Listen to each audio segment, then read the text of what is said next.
अरे बच्चों नमस्कार।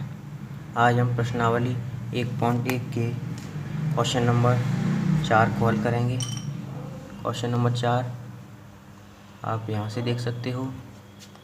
कह रहा है यूक्लिड विभाजन प्रमेय का प्रयोग करके दर्शाइए कि किसी धनात्मक पूर्णांक का वर्ग, कह रहा है धनात्मक पूर्णांक का वर्ग किसी पूर्णांक m के लिए 3m या 3m+1 के रूप का होता है। संकेत भी दे रखा है यहाँ पे, आप यहाँ से देख सकते हैं। हम चलते हैं इस पर सॉल्यूशन पर, हल करते हैं।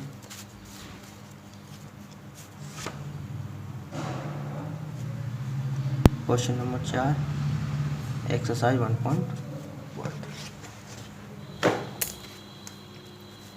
पिछले सवालों की तरह माना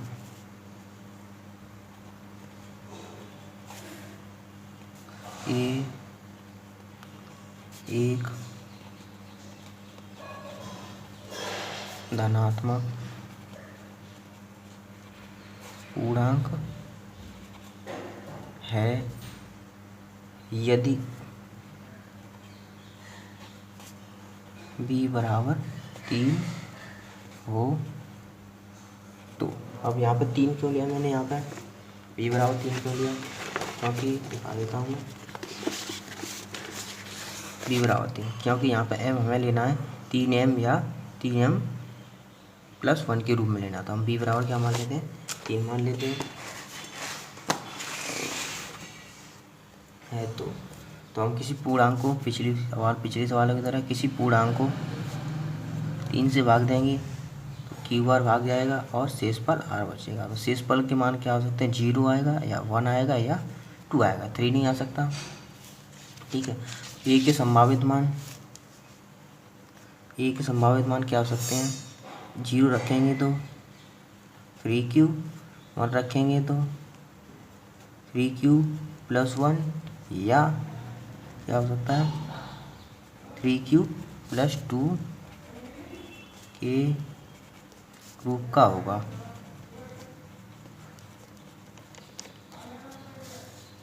अब यहाँ पे हम कंडीशन लेके बना के चलेंगे। केस फर्स्ट हम हिंदी में कह सकते हैं पहली अवस्था।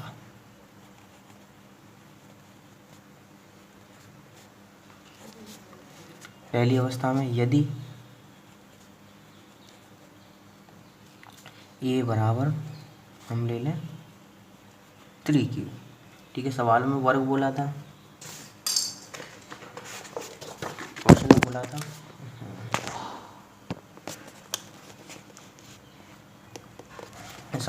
था कि धनात्मक पूर्णांक का वर्ग बोला था, तो हम इसका वर्ग करके चलेंगे। तो हम करेंगे दोनों तरफ का वर्ग करने पर, तो a² बराबर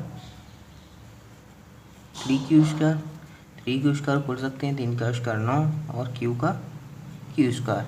हम इसको तोड़ सकते हैं, 3q 9, 3 का स्क्वायर 9 होगा, 9q² को हम तोड़ सकते हैं, 3 बाहर ले लेते हैं और 3q²। अब हम इतने को, ये वाला 3q² को हम यहाँ पर m मान लेते हैं, 3m, जहाँ m तो लिख देते हैं, हमने क्या माना है 3q²। अब केस सेकंड,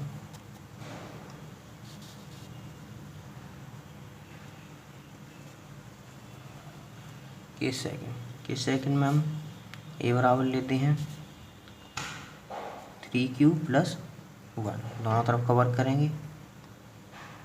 a² बराबर 3² + 1 का होल स्क्वायर, ये तो पता ही होगा, a+b का होल स्क्वायर की तरह खोल देंगे। 3q का स्क्वायर 9q², 2a भी करेंगे plus 2a, 3q × b1 plus 1 का स्क्वायर।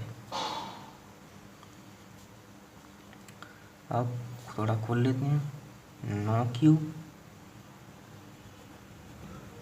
3 दूनी 6q + 1। अब इन दोनों में से हम कॉमन ले लेते हैं, इन दोनों में से हम 3 कॉमन ले लेते हैं, 3 के साथ में क्यू भी कॉमन आ जाएगा। 3 क्यू कॉमन लेते हैं, यहाँ बचेगा 3 क्यू प्लस 3 दूनी 6 प्लस 1। इतनी बार सारे पद को हम यहाँ से क्यू से लेके और यहाँ तक पूरे पद को मान लेते हैं कि हम m मान लेते हैं। हम लिखेंगे 3m प्लस 1 यों की तरह रखे रहेंगे, जहाँ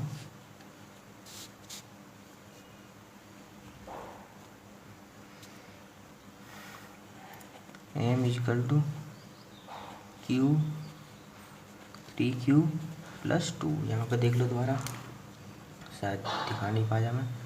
इन दोनों में से पूरे पद में से 3q कॉमन ले लिया, 3q का 9q स्क्वायर में डिवाइड करेंगे तो 3q बचेगा, और 3q का 6q में देंगे तो 2 बचेगा, प्लस का 1 जहाँ कहते हैं। इतने सारे पद को हमने m मान लिया, 3m प्लस 1, जहाँ m इजकल टू हमने लिख दिया q 3q प्लस 2।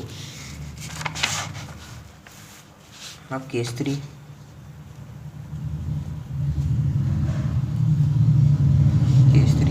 यदि लास्ट वाला था a बराबर 3q प्लस 2, दोनों तरफ का वर्क करेंगे। A square is equal to 3q plus 2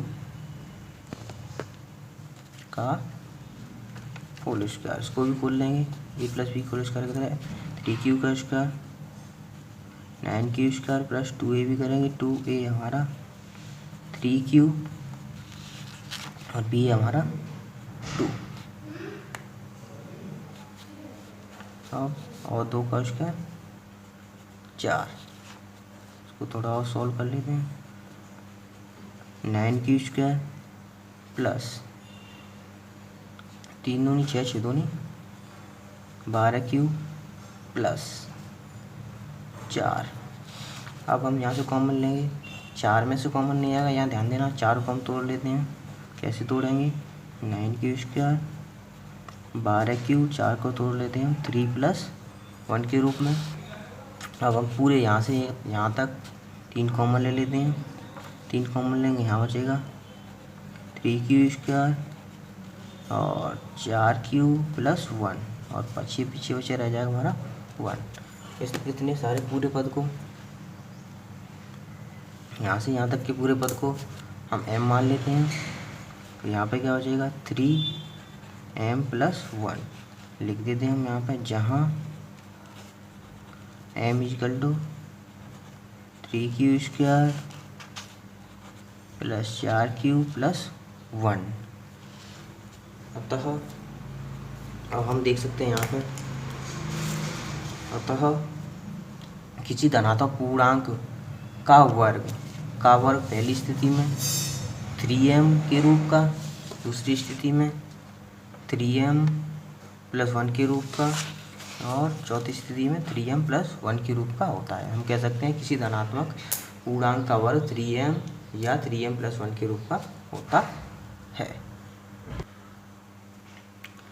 अतः हम लिख सकते हैं, अतः किसी धनात्मक पूर्णांक का वर्ग 3m या 3m प्लस 1 के रूप का होगा। ठीक है, यही हमारा आंसर है, यही पूछा था हमसे। आप दोबारा देख सकते हो, स्क्रीन को पोज करके लिख सकते हो। हमने यहाँ से शुरू किया था, मान एक धनात्मक पूर्णांक है, b बराबर हमने 3 लिया था, तो a के संभावित मान 3q, 3q प्लस 1 और 3q प्लस 2 के रूप पर होगा। पहली स्थिति हमने ली है a बराबर 3q, दोनों कवर करने के बाद तो यहाँ पर हमारा पहली स्थिति बन जाती है 3m, यहाँ m is equal to 3q square. Case second, a बराबर हमने 3m प्लस 3q प्लस 1 लिया, इसका दोनों ओर का वर्क करके हमने यहाँ पर खोला, तो यहाँ पर हमारा दूसरी स्थिति बन जाती है 3m प्लस 1 के रूप का।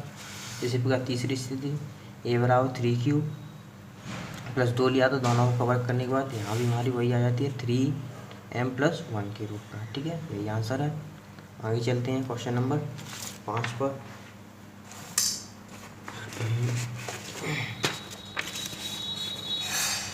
क्वेश्चन नंबर 5 है, यूक्लिड विभाजन प्रमेय का प्रयोग करके दर्शाइए कि किसी धनात्मक पूर्णांक का घन कह रहा है घन 9m प्लस 1 9m प्लस 8 के रूप का होगा। आप यहाँ से लिख सकते हो क्वेश्चन को। यूक्लिड वाइन प्रमेय का प्रयोग करके दर्शाइए किसी धनात्मक पूर्णांक का घन 9m+1 या 9m+8 के रूप का होगा। हल करते हैं हम सीधे, आपने लिख लिया होगा।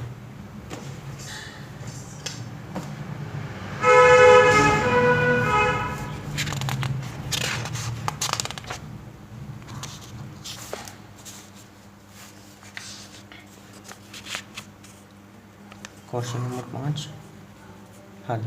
पिछले सवाल की तरह मानेंगे,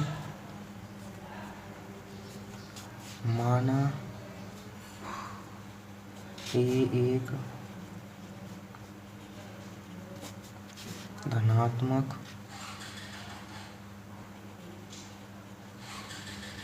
पूर्णांक का वर्ग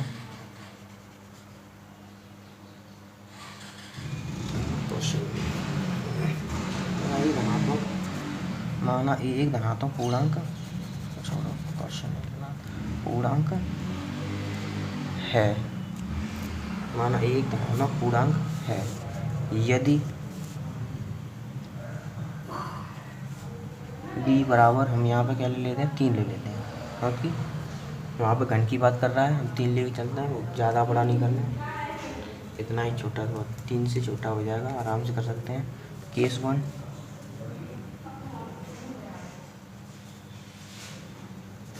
केस फर्स्ट, यदि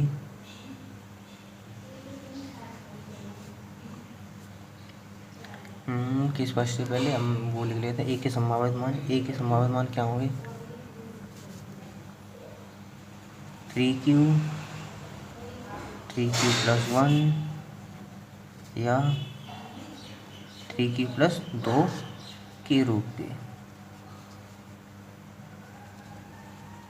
तो यदि पहली स्थिति में यदि a बराबर 3q हो, अब घन की बात कर रहा है तो दोनों तरफ का घन करेंगे, तो aq बराबर 3q का होल क्यूब, 3 का क्यूब 27 और q।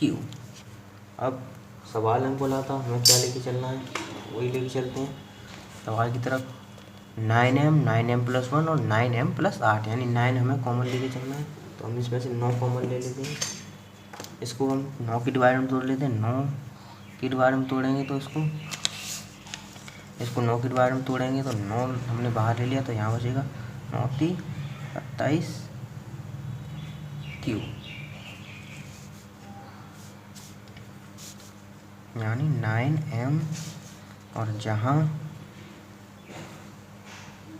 m बराबर 3q का होल क्यूब, तो हमने इतनी प्रकार इस पद को हमने m मान लिया।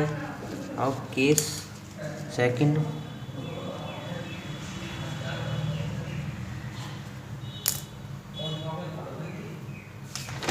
में आप मानेंगे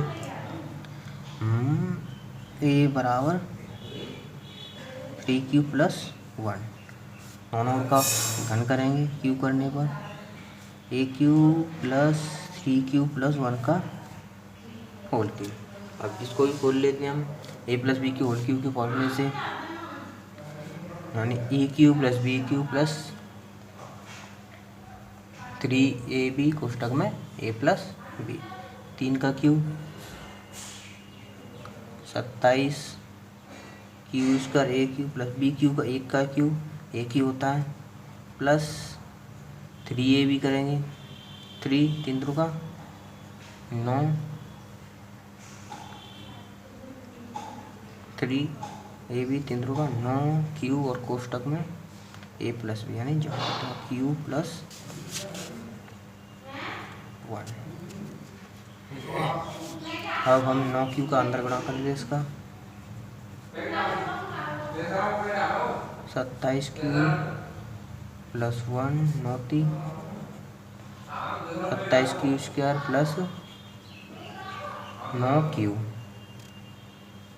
अब हमें ये भी 9 के रूप में लेना है, तो पूरे पद में से 9 कॉमन ले लेते हैं, एक को छोड़ देंगे, ध्यान रखना इस वाले पद एक को छोड़ के चलेंगे।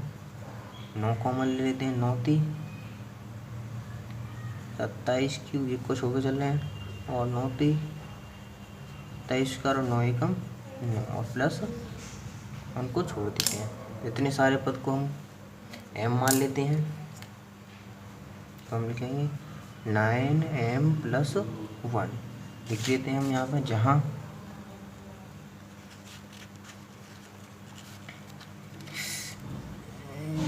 m =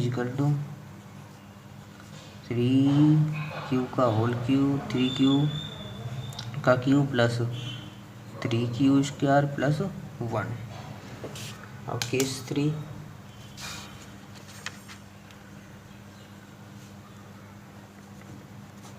केस 3, यदि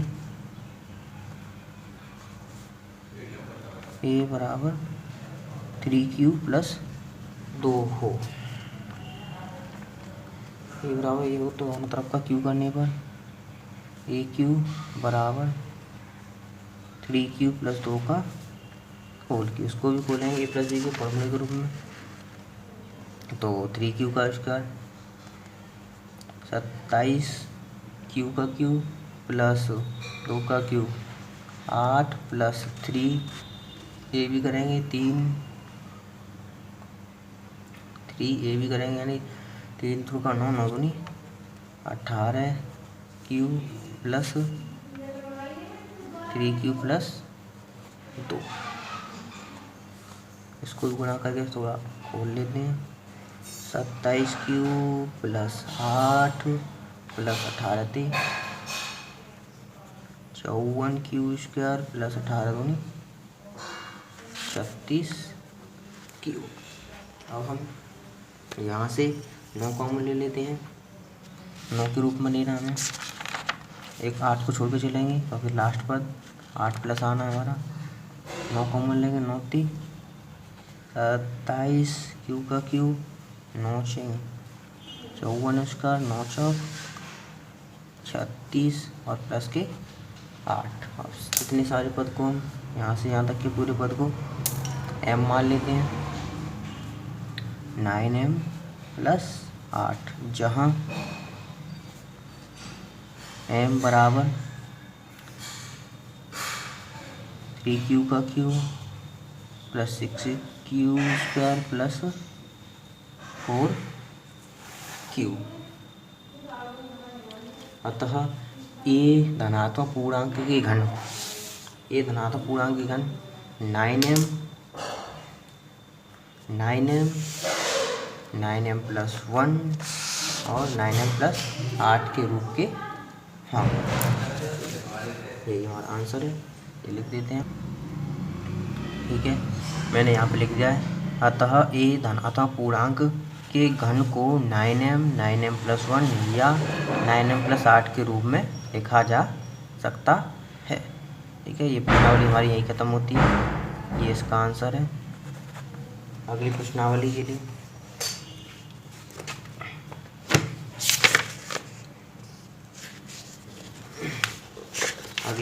से पहले हम जान लेते हैं हमें क्या करना है। हमारी एक प्रमेय है, थोड़ा सा छोटा करो, ये ध्यान ना दो, ये है अंकगणितीय आधारभूत प्रमेय, फंडामेंटल थ्योरम ऑफ एल्गोरिथम। ठीक है, ये प्रमेय 1.2 अंकगणितीय आधारभूत प्रमेय। अंकगणितीय आधारभूत प्रमेय क्या होती है इसके बारे में जान लेते हैं हम अगली प्रश्नावली से पहले।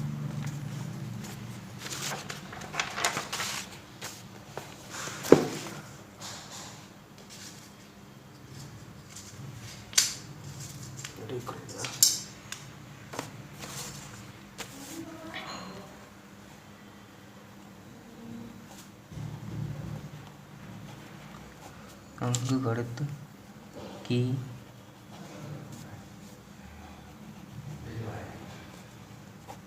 आधारभूत प्रमेय, ये प्रमेय हमारी 1.2 प्रमेय है।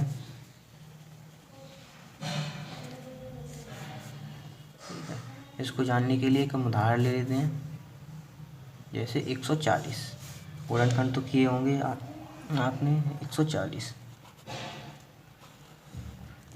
को हम पहले छोटी संख्या से भाग देते, 2 से भाग देंगे, 2 7 14, फिर 2 से चला जाएगा 35 बार, और 5 से देते हैं, 5 7 35। तो हम 140 को क्या लिख सकते हैं, 140 को लिख सकते हैं हम 2 गुणा 2 गुणा 5 गुणा 7। यही हमारी अंकगणित की आधारभूत प्रमेय है। कहती है प्रत्येक भाज्य को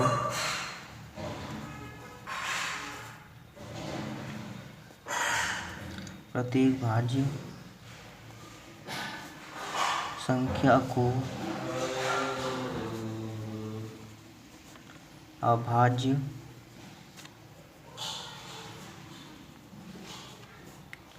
संख्याओं के एक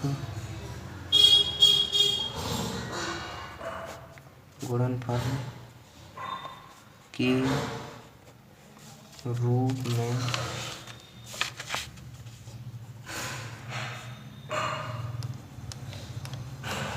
व्यक्त किया जा सकता है।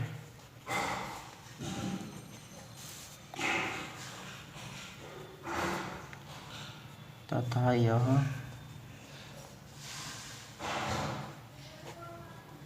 गुणनखंड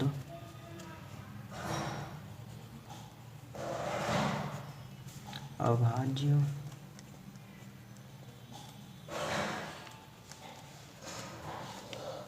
गुणनखंडों के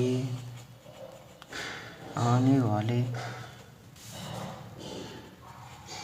क्रम के बिना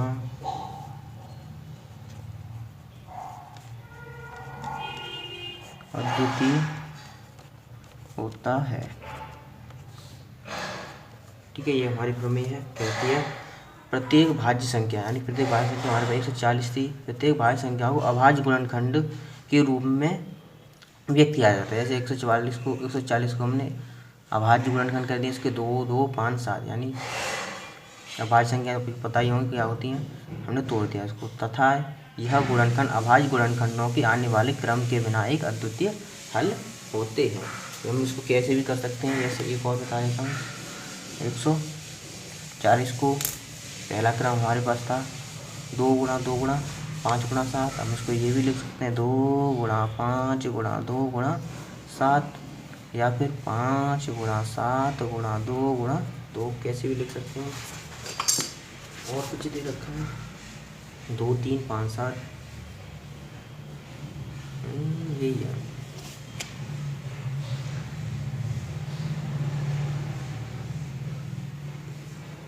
तो निकल गया,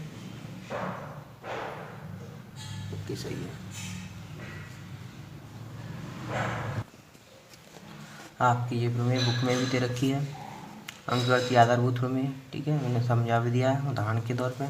अगला चलते हैं, उदाहरण नंबर 5 दे रखा है। कह रहा है उदाहरण नंबर 5 कह रहा है, देखो संख्याओं 4 की पावर n पर विचार कीजिए जहां n एक प्राकृतिक संख्या है। जांच कीजिए कि क्या n का कोई मान है जिसके लिए 4 की पावर n अंक 0 पर समाप्त होता है। ठीक है, यहाँ पे दे रखा है, मैं समझा देता हूँ।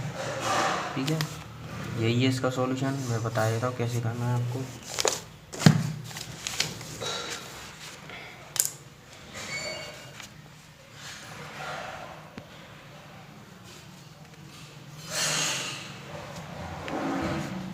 उदाहरण 5,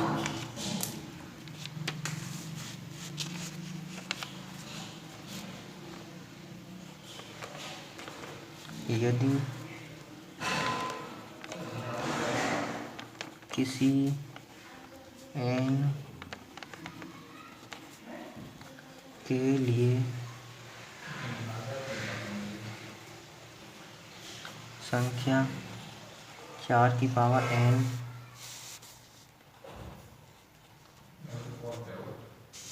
0 पर समाप्त होगी तो वह 5 से विभाज्य होगी। अब 5 से विभाज्य होगी, एक इसका मतलब यानी अगर हम किसी संख्या में भाग दें, उसमें अगर 5 का गुणनखंड हो तो वो 0 पर समाप्त होगी, क्योंकि अगर हम किसी संख्या में मल्टीप्लाई करें 1 से लेके 9 तक आपस में मल्टीप्लाई करेंगे, अगर 5 का मल्टीप्लाई करेंगे 2 पंजे 10, 2 5 चौक 20 तो 0 आएगा, नहीं तो अन्यथा 0 नहीं आएगा। इसीलिए उसके गुणनखंड में 5 होना आवश्यक है, और 5 नहीं होगा तो वो 0 पर समाप्त होगा। अर्थात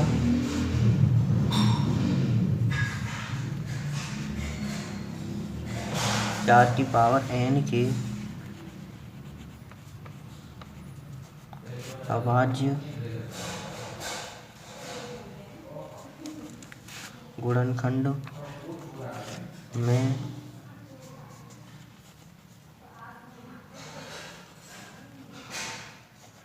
अभाज्य संख्या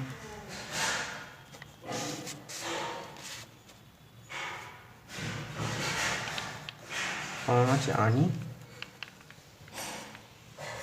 चाहिए। यानी 4n की अगर हम अभाज्य गुणनखंड करें तो उसमें 5 आना चाहिए, क्योंकि अगर हम 4n के गुणनखंड करें तो 4n के गुणनखंड क्या होंगे, 2 गुणा 2 की पावर n। ठीक है, 2 ही 2 आएंगे, 2 गुणा 2 आ सकते हैं या ठीक है, यही हो सकता है। इसमें केवल 2 ही गुणनखंड आ सकता है, इसका 5 नहीं आ सकता।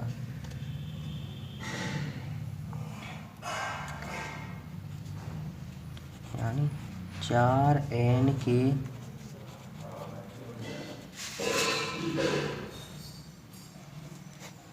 गुणनखंड में केवल अभाज्य संख्या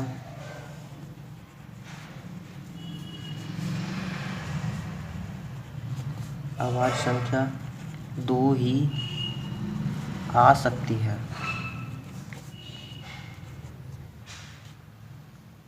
केवल 2 ही आ सकती है, इसीलिए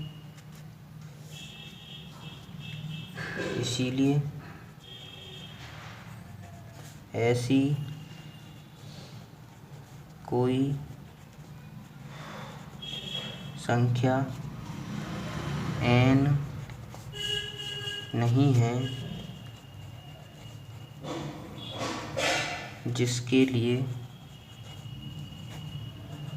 4 की पावर n अंक 0 पर समाप्त होगी। ठीक है, इसका कोई गुणनखंड 5 होगा नहीं, तो इसका 4 की पावर n 0 पर समाप्त नहीं होगी। इसी के साथ ये वीडियो लेक्चर समाप्त होता है। मिलेंगे अगले वीडियो में। अगर वीडियो अच्छा लगा हो तो लाइक करना, सब्सक्राइब करना। Thank you, have a nice day.